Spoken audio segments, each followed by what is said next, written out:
जय गणेश दोस्तों, कैसे हैं आप सभी लोग। एक बार फिर से सभी का बहुत बहुत आभार कि आप लोग आए हैं फिर से अपना समय निकाल के मेरा व्लॉग देखने के लिए। तो चलिए शुरू कर लेते हैं आज का वीडियो। तो अभी फ्रेंड्स मॉर्निंग का ये दिखा रही हूँ आपको सीन।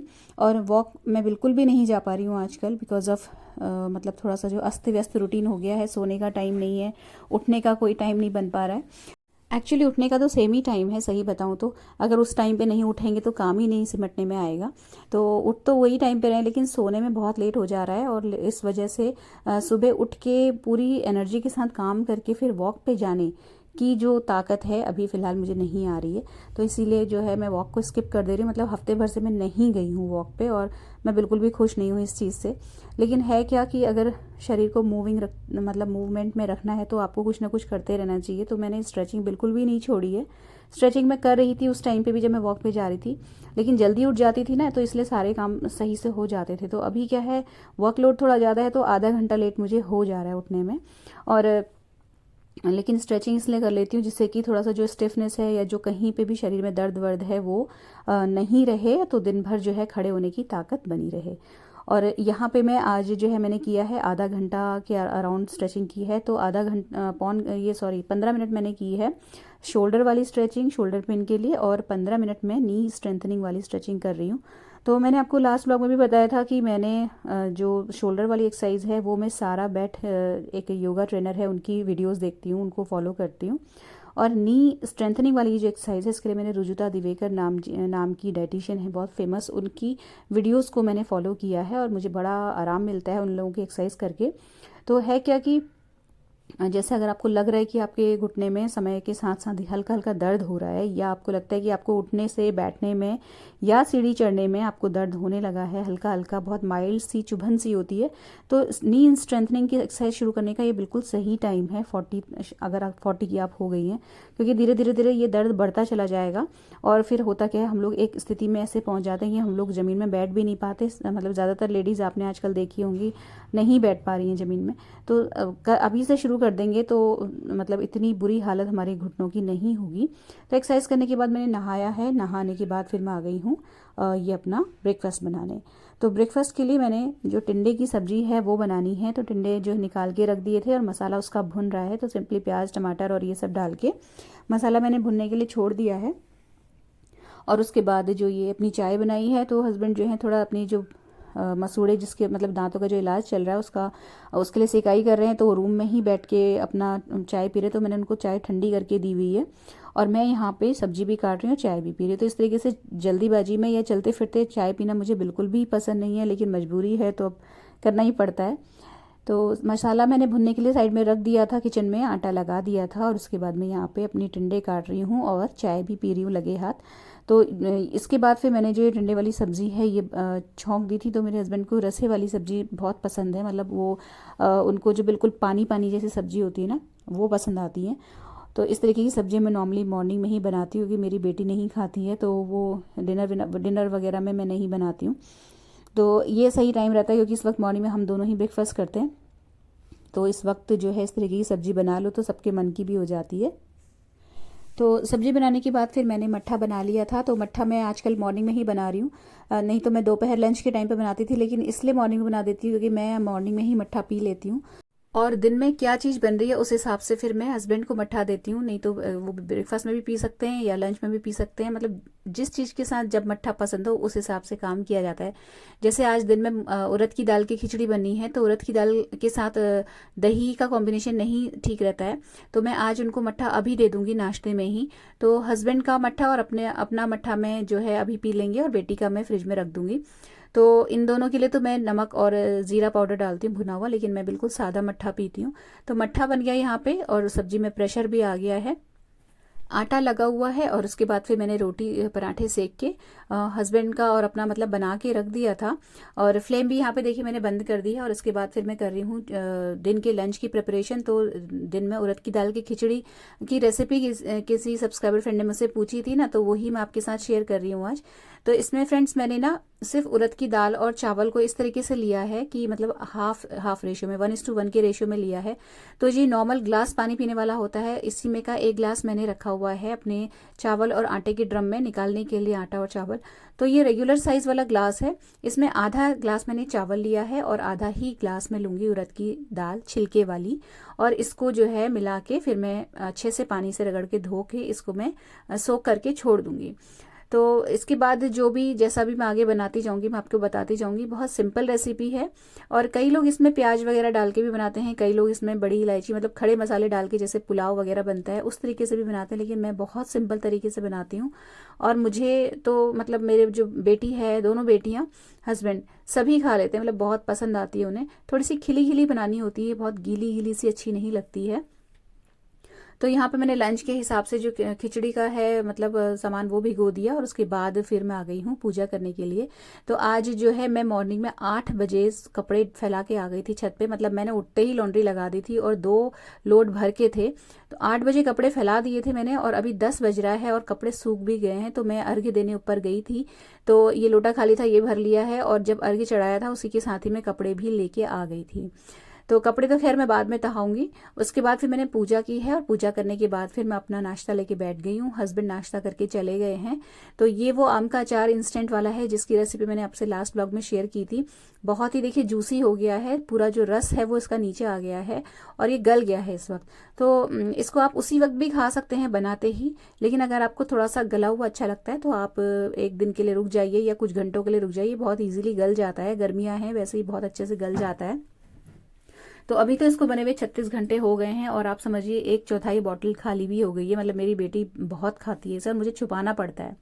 तो यहाँ पे मैं आपको लास्ट व्लॉग में बताना भूल गई थी कि ये जो अचार है ना, ये इंस्टेंट मैंगो पिकल है। तो ये बाहर नहीं रखना है, इसे फ्रिज में रखना है और ये 4 से 5 दिन और 6 दिन भी मतलब हफ्ता भर आराम से चल जाता है, उससे ज़्यादा मत रखिएगा। तो क्योंकि हमने इसमें ऑयल भी डाला हुआ था तो इतनी शेल्फ लाइफ इसकी रह जाती है। फ्रिज में रखना है, खाने के लिए निकाल लीजिए, उसके बाद फ्रिज में रख दीजिए। तो इसके बाद फिर मैंने चावल और दाल तो सोक कर दी थी, उसके बाद मैं चटनी की प्रिपरेशन कर रही हूँ। तो ये जो हरा धनिया मैंने आपको दिखाया था ना, ये धुला हुआ हरा धनिया है लेकिन हल्का सा मुरझा गया था। तो ये पुदीना और हरी मिर्च धोने के लिए मैं पानी डाल के छोड़ूंगी, तो उसी मैंने धनिया भी डाल दिया जिससे कि वो थोड़ा सा खिल सा जाए। तो यहाँ पे लंच के लिए देखिए खिचड़ी का मैंने भिगो के रख दिया है, दाल चावल और चटनी की तैयारी कर ली है। उसके बाद जो ये कांजी मैंने बीट रूट की बनाई थी ये तैयार हो गई है। अभी मैंने टेस्ट नहीं किया है लेकिन ये तैयार हो गई है तो अंदाज़ आ जाता है देख के। और उसके बाद फिर मैंने इसको रख दिया फ्रिज में, तो ये ठंडी ठंडी खाई जाएगी। और उसके बाद देखिए फिर मैं आ गई हूँ ये कपड़े तहाने के लिए। तो कपड़े आज काफ़ी सारे थे, तहाने के बाद फिर मैं चली गई थी शॉप पे।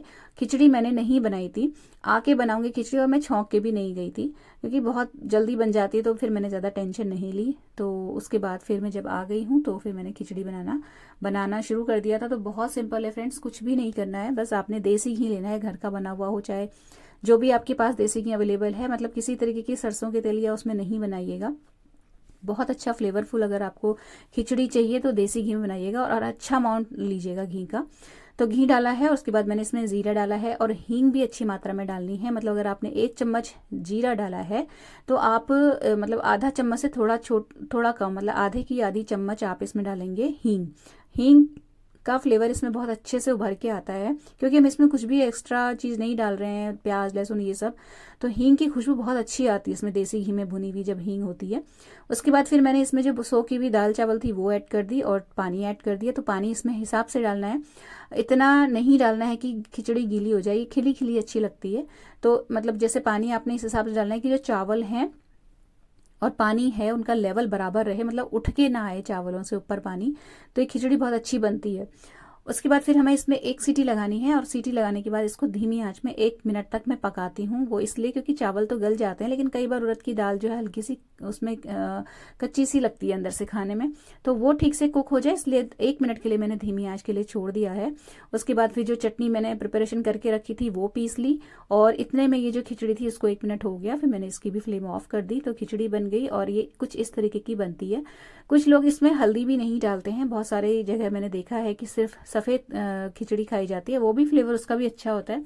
अपने अपने स्वाद के ऊपर निर्भर करता है। बस इसमें मैं जो खास ध्यान रखती हूँ वो ये है कि देसी घी अच्छे से डालना है और इसमें डालना है हींग बढ़िया से। और इसको खाते समय फ्रेंड्स देसी घी ही से ही खाइएगा। और उसके साथ ही खिचड़ी बहुत अच्छी लगती है। और उसके बाद इसके अलावा आपके पास अगर चटनी है और सलाद वगैरह है तो फिर कहने ही क्या है। तो इसके बाद ना फ्रेंड्स फिर मैं ये लॉबी साफ़ करने के लिए आ गई थी। मतलब मैंने जब मैं ऑफिस से आई हूँ तो मैंने लंच बनाया और उसके बाद लंच का काम समेटा। तो लंच में ऐसा कुछ था नहीं, बर्तन भी बहुत ज़्यादा नहीं थे क्योंकि सिर्फ खिचड़ी बनी थी। तो जल्दी जल्दी से समेटा मैंने। और उसके बाद इससे पहले कि मैं थक के लेट जाऊँ, मैंने ये लॉबी साफ़ करना ठीक समझा, क्योंकि शाम को भी बिल्कुल समय नहीं मिल पाएगा। डिनर का काम भी पूरा अपने समय पर रहता है, समय पर पूजा भी करनी है और गमलों में पानी वगैरह डालना, मतलब हो ही जाता है काम। और रेस्ट करूँगी तो 1 घंटा तो लेटूंगी ही। तो ये जो लॉबी है ना ये बहुत गंदी हो गई है। मतलब कहने का आप समझिए कि कोई भी गेस्ट आता है तो ड्राइंग रूम तक जाने की नौबत नहीं आती, ज़्यादातर लोग यहीं पे बैठ जाते हैं। तो इसका प्रेजेंटेबल रहना बहुत ज़रूरी है। तो इस लॉबी को मैं डस्ट बहुत है, मतलब गर्मियों में डस्टिंग का काम बहुत ज़्यादा ही बढ़ जाता है, क्लीनिंग का काम बहुत ज़्यादा बढ़ जाता है गर्मियों में। और समय तो मतलब देखिए उतना ही रहता है, लेकिन आपको सारा मतलब आपको घर भी प्रेजेंटेबल दिखाना है, आपको कुकिंग भी सही से करनी है, सब कुछ तो हम लोगों को करना पड़ता है। और इसलिए मैं हमेशा कहती हूँ कि पहले अपना ध्यान रखिए। अगर आपके पास वॉक का टाइम नहीं है तो घर में स्ट्रेचिंग करिए। अगर आपके पास स्ट्रेचिंग का टाइम नहीं है तो आप 10 मिनट की वॉक करिए, लेकिन अपने लिए करिए ज़रूर। क्योंकि हम बैठ गए, अगर हम कुछ नहीं कर मतलब हम करने के काबिल नहीं रहे तो जो घर है ना एक तरीके से आप समझ लीजिए बिल्कुल बिखर जाता है। तो अपना ध्यान तो रखना ही है, अपनी एक्सरसाइज का, अपने खाने पीने का, मतलब हर तरीके से अपनी फिजिकल के साथ अपनी मेंटल हेल्थ का भी। टॉक्सिक लोगों से आप घिरे होंगे, बहुत सारे लोग होते हैं हमारे घर के अंदर ही होते हैं और जिनको हम खुले आम बोल भी नहीं सकते कि ये इंसान ने मेरा मतलब दुखी करा हुआ है तो इन लोगों को भी हमें झेलना होता है। तो अपना हम इतना ज़्यादा पिसते हैं ना अपनी घर गृहस्थी में, अपने पर्सनल और प्रोफेशनल लाइफ में हम लेडीज़, कि दूसरों से हमें अपना ध्यान ज़्यादा रखना चाहिए। मैं तो ये बोलूँगी अपने खाने पीने में, अपनी एक्सरसाइज के लिए समय तो निकालना ही पड़ेगा आप लोगों को। मतलब मैं इससे ज़्यादा और कुछ नहीं बोल सकती। तो यहाँ पे मैं क्लीनिंग कर रही हूँ। तो ये जो आप बुक शेल्फ देख रहे हैं ना दोस्तों, ये 35 साल पुरानी बुक शेल्फ है और ये इतनी पुरानी है, ऑफिस की ये बुक शेल्फ है। और जो है इसको डिस्कार्ड किया जाने वाला था, लेकिन मैंने इसे फेंकने नहीं दिया और मैं इसे घर ले आई थी। तो ये तब से मतलब आप समझिए जब मेरे बच्चे 2nd और 3rd में थे उस टाइम से ये है। और मेरे बच्चों की बुक्स, स्कूल बैग्स, उनकी यूनिफॉर्म, मतलब उनकी हर चीज़ इसमें रहती थी। तो अब तो ये इतनी मतलब अंजर पंजर इसके ढीले हो गए कि एक दरवाजा खोलो तो दूसरा भी खुल जाता है। तो इसको जब इसका काम करेंगे, डिस्कार्ड करेंगे तब करेंगे। लेकिन अभी ये फिलहाल स्टोरेज बहुत अच्छा है, इसमें ऑप्शन स्टोरेज का काफ़ी सारा सामान इसके अंदर आ जाता है, लेकिन डस्टिंग के लिए बहुत टाइम इसमें लगता है। उसके बाद बुक शेल्फ के बाद फिर मैंने ये शू रैक की क्लीनिंग करी। उसके बाद ये जो एक चिड़ियों वाली बंधनवार सी बनाई हुई है फ्रेंड्स, ये इस तरीके के जो पुताई वाला ब्रश होता है ना पुराना, मैं इससे साफ़ करती हूँ।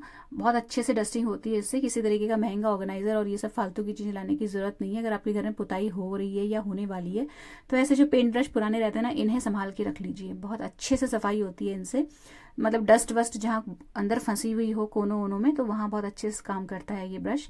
और ये जो बंधनवार मैं आपको दिखा रही हूँ ये मैंने खुद बनाई है। ये मैंने लास्ट ईयर शायद बनाई थी। और जो भगवान जी के जितने भी वस्त्र मैंने सिले हुए हैं उनमें से बचे कपड़े की मैंने ये बंधनवार बनाई है। तो आप ये लाल रंग का, नीले रंग का जो भी देख रहे हैं, ये सारे भगवान जी के वस्त्र में से बचे हुए कपड़े हैं। और इनमें मैंने कपड़ों की ही कतरने भर के तब मैंने इनको बनाया हुआ है। तो जिन मोतियों में मैंने इनको पिरोया है ना, ये गोल्डन थे, ये काले पड़ गए हैं। अदरवाइज ये बंधनवार एज इट इज़ है। इसको बस सिंपली वॉश कर सकते हैं और आराम से लगा लीजिए, बिल्कुल चमक जाती है। लेकिन ये मोती मैं इनको चेंज करूंगी जैसे ही मुझे टाइम लगेगा। मैं इसके मोतियों को जो बिल्कुल काले हो गए इनको हटा दूंगी, फेंक दूंगी और दूसरे मोती लगाऊंगी, ये मैंने सोचा है। उसके बाद ये जो दूसरी मंदिर की साइड बंधनवार लगी हुई है ये भी मैंने खुद ही बनाई थी दिवाली में।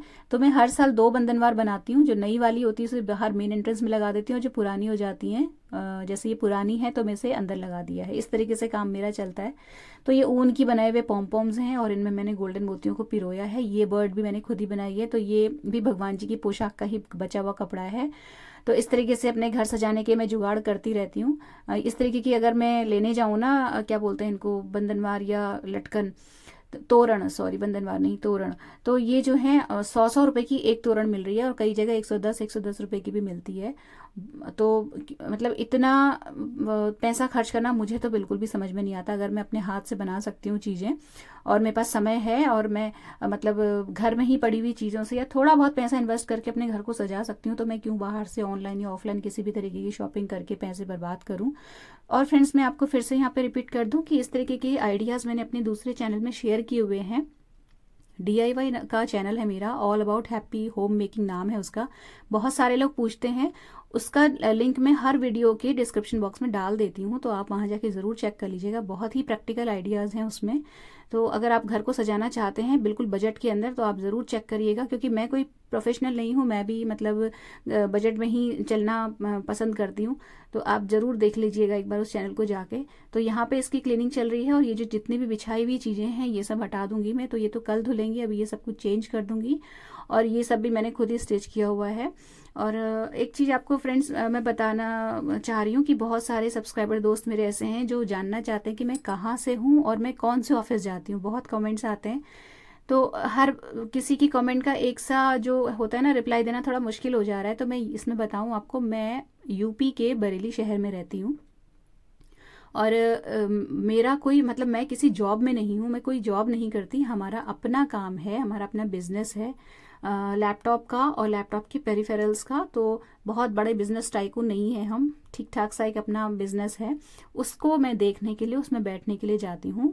और 1 डेढ़ 2 घंटा जितना जैसा मेरा समय निकल के आ पाता है अपने घर गृहस्थी के कामों से, वो समय निकाल के मैं वहाँ बैठने जाती हूँ और आ जाती हूँ। और कई बार ऐसा रहता है कि घर में काम ज़्यादा है या थकान ज़्यादा है तो मैं नहीं भी जाती हूँ। तो मतलब कई लोग ये ना समझें कि मैं कोई जॉब करती हूँ, ऐसा नहीं है।